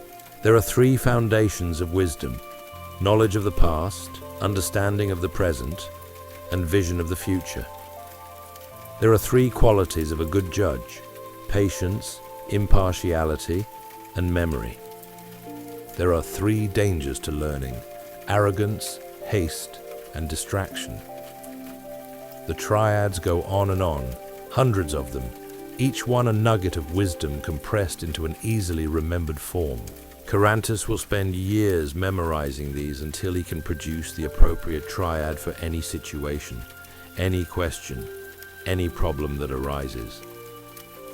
As the seasons turn, you notice something interesting. Carantus isn't becoming duller from all this memorization, as you might expect. His mind is becoming sharper, more agile, and more capable of holding multiple ideas at once and seeing the connections between them. His memory is developing into something almost superhuman, able to recall conversations word for word from months ago and to summon up precise details of events he witnessed only once. This is what it means to become a druid, to transform your mind into a library, a courthouse, and a university, all wrapped in a single human skull. It's an enormous undertaking, and now you understand why most students don't complete it. The mental discipline required is extraordinary, maintained year after year, with no end in sight except the day when you're finally acknowledged as a full druid and can begin teaching students of your own. 10 years have passed, though you've barely noticed the time flowing by. Carantus is no longer a gangly teenager, but a man in his mid-20s, still studying, but now taking on more responsibilities. You find yourself at a tribal gathering, a massive assembly that happens 4 times a year when the moon is right and the weather permits. Hundreds of people have congregated in a natural amphitheater formed by a hillside. Families have traveled for days to be here, bringing disputes that need settling, questions that need answering, and grievances that require the wisdom of the druids. The gathering serves many purposes: social connection, religious observance, trade, and barter, but the most important function is judicial. You watch as Segomaros, now even more silver-haired than before, takes his place on a raised platform of earth. He's not alone. 6 other druids are with him, ranging in age from barely older than Carantus to a woman so ancient her face looks like weathered oak bark. They represent different tribes and different territories, but they all share the same training and the same vast body of memorized lore. The first case of the day involves a borrowed cow. A farmer claims his neighbor never returned the animal. The neighbor insists he did return it, but it wandered off before the first farmer saw it back in his field. It's the sort of petty dispute that could escalate into a blood feud if not handled properly. Both men state their cases, speaking clearly and without interruption. The druids listen with perfect attention, their faces neutral. When both sides have finished, Segomaros doesn't respond immediately. Instead, he closes his eyes for a long moment, searching his memory for relevant precedents. Then, he begins to speak. His voice carries across the hillside without shouting. He's trained for this and knows how to project without strain. In the time of our grandfathers' grandfathers, he begins, a similar case arose between two families of the Arverni. A borrowed horse, not a cow, but the principle remains the same. The druid Divisiacus ruled thus: when an animal is returned to common grazing land, rather than to an enclosed field, the responsibility for its safety passes back to the lender at the moment the borrower releases it in that place. However, the borrower must demonstrate that the return happened during daylight hours, when the lender could reasonably have seen the animal. He opens his eyes and looks at the two farmers. Can you show that you returned the cow during daylight? The borrower hesitates. It was evening, near dusk. Then the loss falls upon you. You should have kept the animal until morning or returned it directly to your neighbor's enclosure. The cow's value will be paid in kind, a heifer of equivalent age and quality, delivered before the next moon. The ruling is accepted without argument. This is the power of the druids. Their judgments carry weight, not because they're backed by force, but because everyone trusts in the vast accumulation of precedent and wisdom they represent.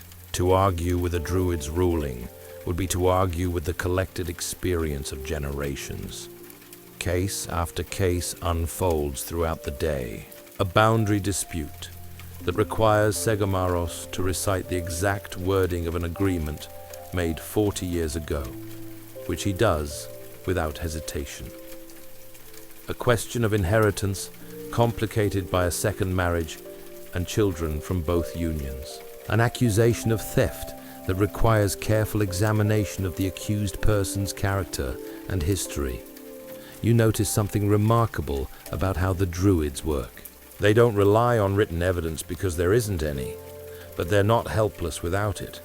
Instead, they call upon witnesses, examine the consistency of stories, and look for corroborating details. They understand human nature deeply, how people lie, how they rationalize, and how they remember events differently based on their own interests.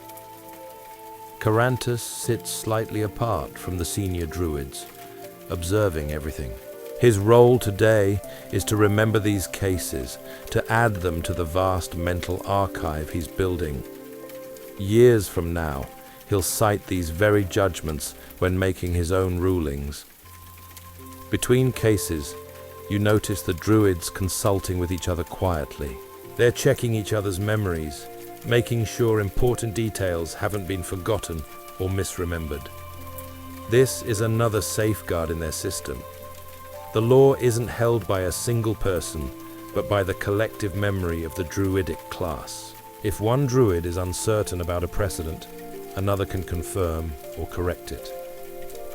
As the sun begins to sink toward the horizon, a more serious case comes before the assembly. A man has been accused of murder, not in hot blood during a fight, which would be serious enough, but through poison, which is considered particularly dishonorable. The accused maintains his innocence. There are no witnesses to the actual poisoning, only the suspicious death and some circumstantial evidence. The woman with the face like oak bark takes the lead on this case. Her voice is thin and reedy, but everyone strains to hear every word. She questions both the accuser and the accused with surgical precision, teasing out details, looking for inconsistencies. She asks about the victim's other enemies, about who would benefit from his death, about the type of poison suspected, and about who would have access to it. Finally, after what feels like hours, she pronounces her judgment. The evidence is suggestive, but not conclusive. However, There are ways to determine truth when human testimony fails us. She looks at the accused man with eyes that seem to see right through him. You will undergo the ordeal of the sacred pool. If the gods find you innocent, the water will support you. If guilty, it will reject you. You feel a chill run down your spine. This is the other side of Druidic authority, their connection to the divine, their ability to call upon supernatural means of judgment when natural ones fall short. The accused man pales, but nods acceptance. To refuse would be to admit guilt in everyone's eyes. The actual ordeal will take place tomorrow, giving everyone time to prepare properly and to make the necessary offerings and prayers. But the Druid's word is already final. Whatever the outcome of the ordeal, it will be accepted as the truth revealed by higher powers. As the gathering disperses for the evening meal, you overhear conversations among the common people. They're not afraid of the Druids exactly, but they treat them with a respect that borders on reverence. The Druids are the ones who keep society functioning, who prevent disputes from becoming feuds, and who maintain the delicate balance of justice that allows different families and tribes to coexist without constant violence. Later, around the fire, you sit near enough to hear Segamaros speaking with Carantus about the day's cases. "You saw how Moriana handled the murder accusation?" he asks his student. Carantus nods. She admitted the limits of human knowledge. She knew when to call upon the gods. Exactly. We are wise, but we are not all-knowing. The hardest part of being a druid is knowing when you've reached the boundary of what logic and memory can determine. That's when ritual and divine judgment become necessary. He pokes at the fire with a stick, sending sparks spiraling into the night sky. But never use the gods as a shortcut. Some druids, lazy ones, call for ordeals when a little more questioning would reveal the truth. The gods have their own business to attend to. We shouldn't bother them with matters we can sort out ourselves. It's a fascinating glimpse into the Druidic worldview, simultaneously deeply religious and surprisingly practical. The Druids believe absolutely in the reality of the gods and the spirit world, but they don't use that belief as an excuse for sloppy thinking. If anything, their connection to the divine seems to make them more rigorous in their reasoning, not less. The fire burns low, and people begin drifting toward their temporary shelters. Tomorrow will bring more cases, more judgments, and more demonstrations of the Druids' role as the living law of their people. But for now, there's only the quiet crackle of cooling embers and the stars wheeling overhead in patterns the Druids have memorized as thoroughly as they've memorized everything else. Years continue to accumulate like fallen leaves. Carantus is now fully recognized as a druid in his own right, though still considered young at 35. You follow him on a journey to a sacred grove deep in territory controlled by the Carnutes tribe in the very heart of Gaul. This grove, it's whispered, is the center of the Druidic world, where the most important gatherings take place and the deepest mysteries are contemplated. The journey takes weeks of walking through forests and across rivers, staying with various tribes along the way. Each time Carantus is recognized as a druid, he's treated as an honored guest, given the best food, and given the warmest spot by the fire. But he never takes advantage of this hospitality. You notice he's scrupulously fair in his dealings, careful not to favor one family over another, mindful that his presence alone can shift the dynamics of a community. The sacred grove, when you finally reach it, is nothing like you expected. There's no grand architecture, no monuments, just a clearing among ancient oaks, their trunks so massive it would take 4 people linking hands to encircle one. The ground is covered in thick moss that muffles footsteps. A spring bubbles up from rocks at one edge, its water clear and cold. Dozens of druids have gathered here from across the Celtic world.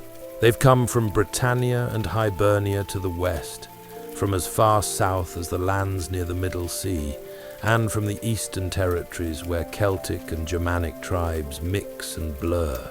Despite their different origins, they can all understand each other, not just because they speak related languages, but because they share the same training, the same body of knowledge, and the same ways of thinking about the world. You settle in to observe what happens over the next several days. There are discussions, debates, and exchanges of information. A druid from Britannia shares astronomical observations made over the past year. One from Hibernia recites a newly composed poem about the death and rebirth of the sun god. An elderly druid from the south shares legal precedents from his region, which the others memorize and discuss, considering whether to adopt them in their own territories. But the deepest conversations happen in small groups, with druids sitting in circles of 3 or 4, talking about the nature of reality itself. You position yourself near Carantus and 2 other druids around his age, listening as they explore questions that have no easy answers. One of them, a woman named Visucia with sharp eyes and quick gestures, poses a question.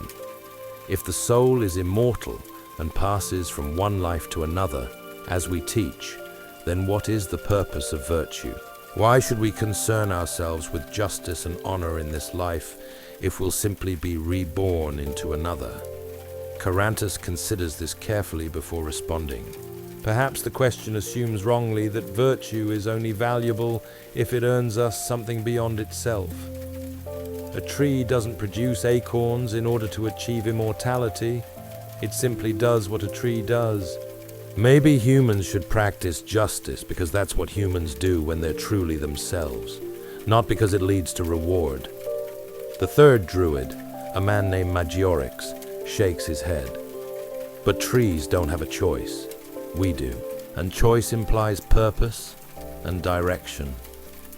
I think the soul carries the imprint of its deeds from one life to the next.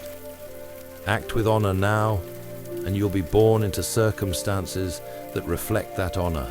Act with cruelty, and you'll find yourself in a life shaped by that cruelty. The conversation continues for hours, weaving through questions of fate and free will, the nature of the gods, and the relationship between the visible and invisible worlds. What strikes you most is the lack of dogma. The druids don't have a fixed scripture they must defend. Instead, they approach these questions like explorers mapping unknown territory, using reason and observation and intuition to feel their way toward understanding. You learn, as you listen to multiple such conversations over several days, that the druids have developed a sophisticated philosophy of nature. They see the cosmos as fundamentally alive, animated by the same force that moves through humans and animals and plants. Everything is connected in a vast web of relationships.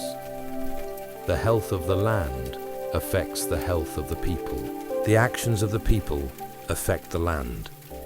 The gods are not separate from nature, but are nature itself expressing intelligence and will.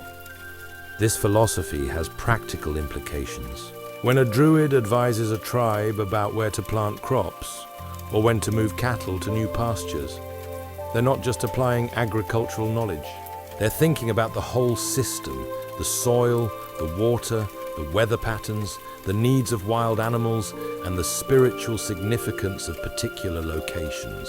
It's a holistic approach that you suspect is often more effective than the narrow focus of specialists. One evening, as the sun sets and long shadows stretch across the grove, the oldest druid present, a man so ancient no one can remember when he wasn't old, begins to speak about the nature of time. His voice is barely above a whisper, but in the stillness of the grove, everyone can hear.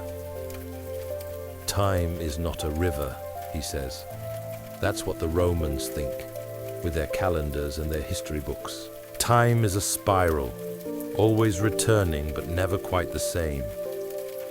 The seasons repeat, but each spring is different from the last spring. We celebrate the same festivals our ancestors celebrated, but we are not our ancestors.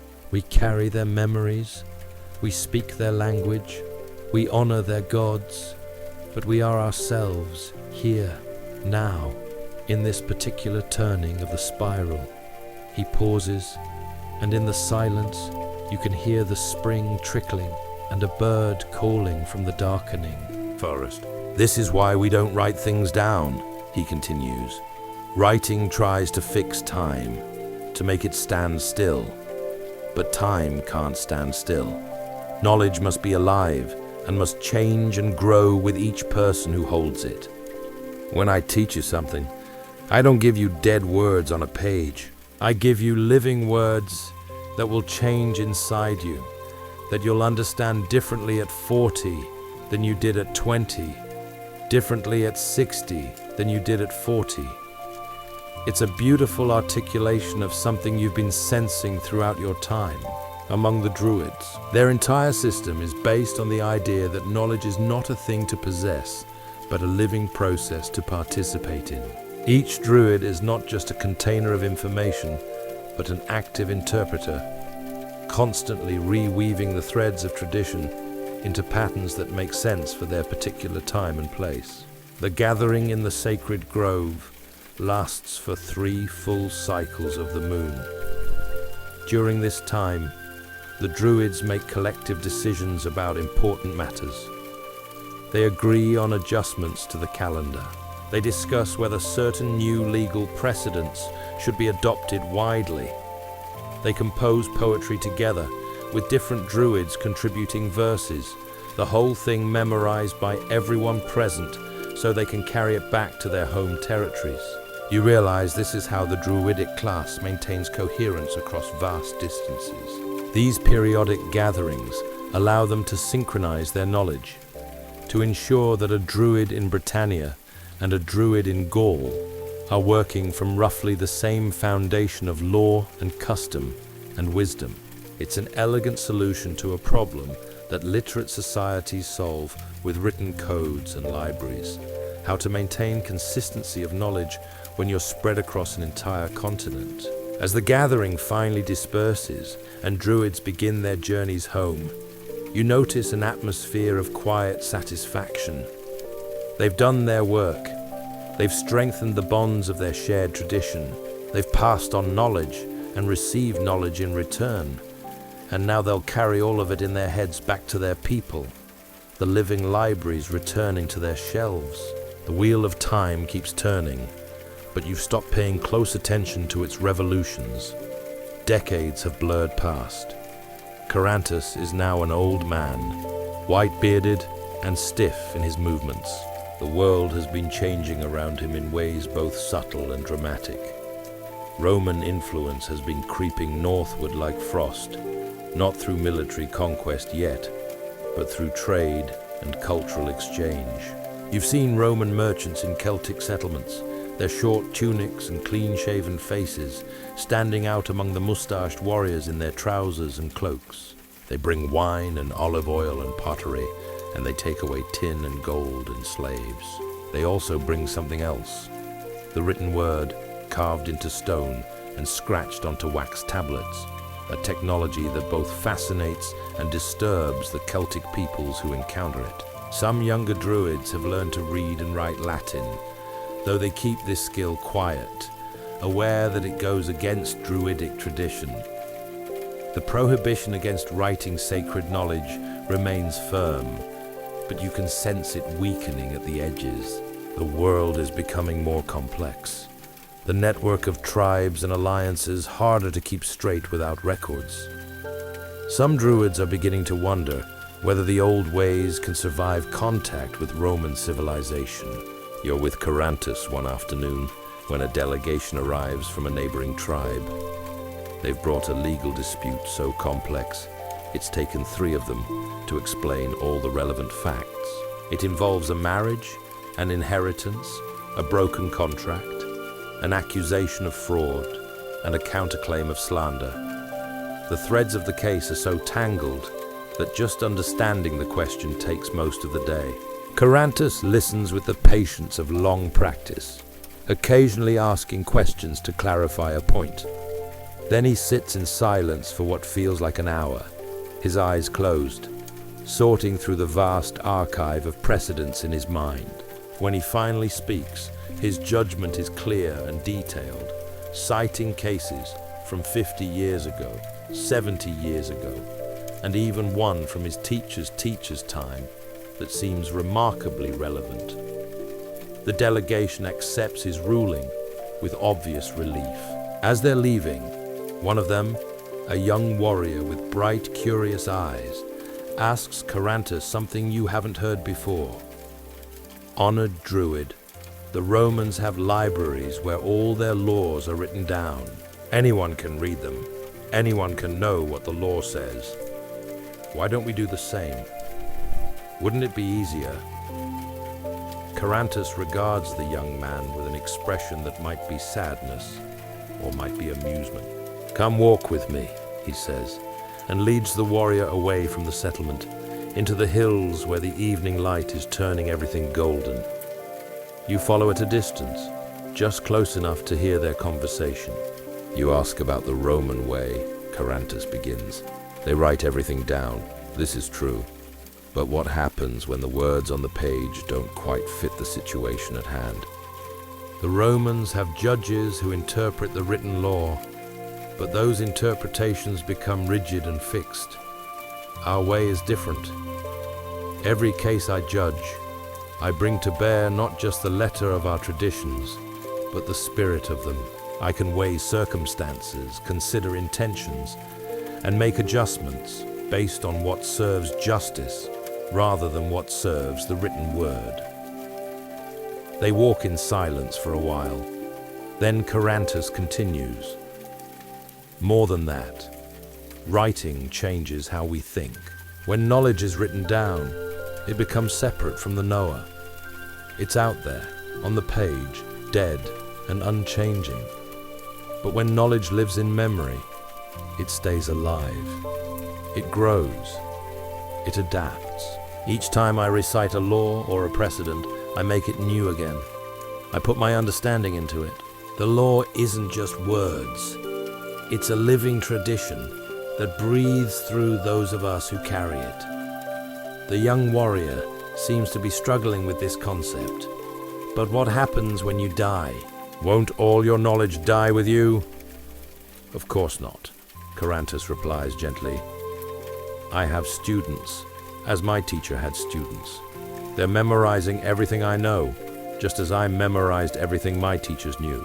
Some of it will be lost in the transfer. That's inevitable. But some of it will be improved, refined, and added to. The tradition will continue, but it will also evolve. This is how it should be." They've reached a high point overlooking the valley, and they stand there watching the sun sink toward the horizon. You can see smoke rising from a dozen settlements scattered across the landscape, each one a small cluster of round houses where people live and work and dream, largely unchanged from how they lived generations ago. But you know that this world is ending. Maybe not today or tomorrow, but soon. The Romans are coming, and not just as traders. Their legions are already conquering territories to the south and east. Within a generation, much of the Celtic world will be absorbed into the Roman Empire. The Druids will be persecuted, their groves cut down, and their traditions suppressed. The oral knowledge they've preserved for centuries will be scattered, and much of it will be lost forever. Yet standing here in the evening light, listening to Carantus explain the philosophy behind his life's work, you understand that something important did happen here.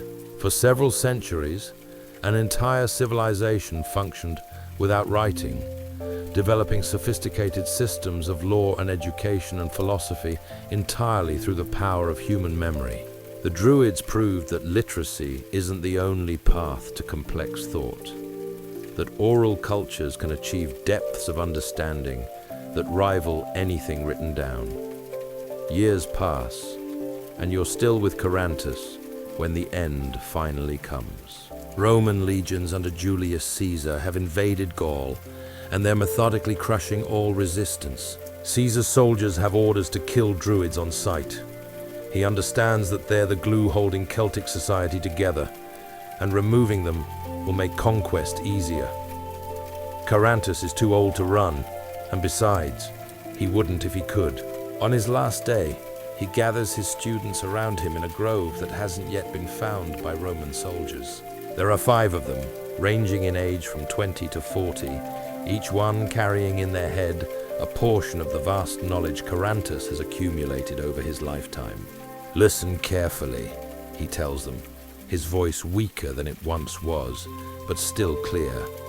"What we've preserved will not survive unchanged. The Romans will try to destroy it, and they'll succeed in destroying much. But memory is harder to kill than they imagine. Our language will change. Our gods will be given Roman names. Our laws will be mixed with Roman law, but something will remain."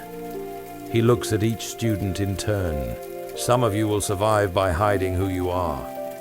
You'll become advisors to Roman governors and teachers in Roman schools. You'll seem to assimilate. But inside, you'll carry these traditions forward. Your children will hear the old stories. Your students will learn the old ways of thinking, even if they don't know that's what they're learning. It's the last teaching any of them receive from him." The next day, Roman soldiers find the grove. But by then, the students have scattered, each carrying with them fragments of a tradition that will, against all odds, survive in hidden forms, in folk practices, in story and song, and in ways of thinking about the natural world that persist long. After the Druids themselves are gone, you drift forward through time one last time, to a period after the Druids, after the Romans, after empires have risen and fallen and been forgotten. You find yourself in a medieval monastery in Ireland, watching a monk carefully copying an old manuscript. The manuscript contains stories about ancient heroes and gods, tales that were once memorized by Druids and passed down through generations before finally being written down. The monk doesn't know he's preserving Druidic tradition.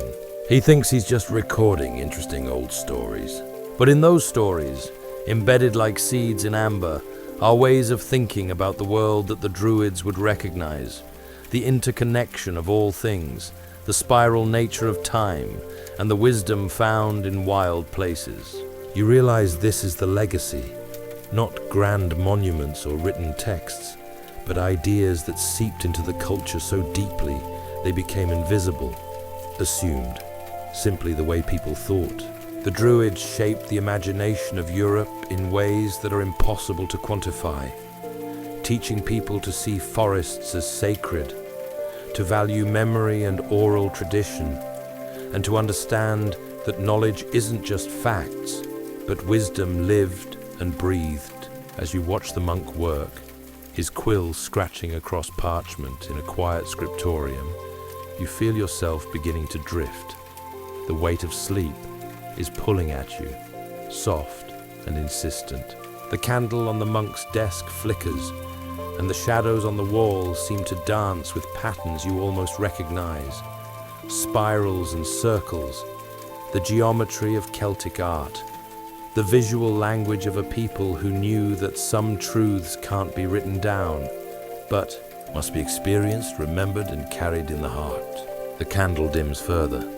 The scratching of the quill fades to silence, and you slip finally into sleep, carrying with you the memory of a world where knowledge lived only in minds, where wisdom was passed from breath to breath, where the keepers of tradition walked through oak forests, memorizing the laws of earth and sky.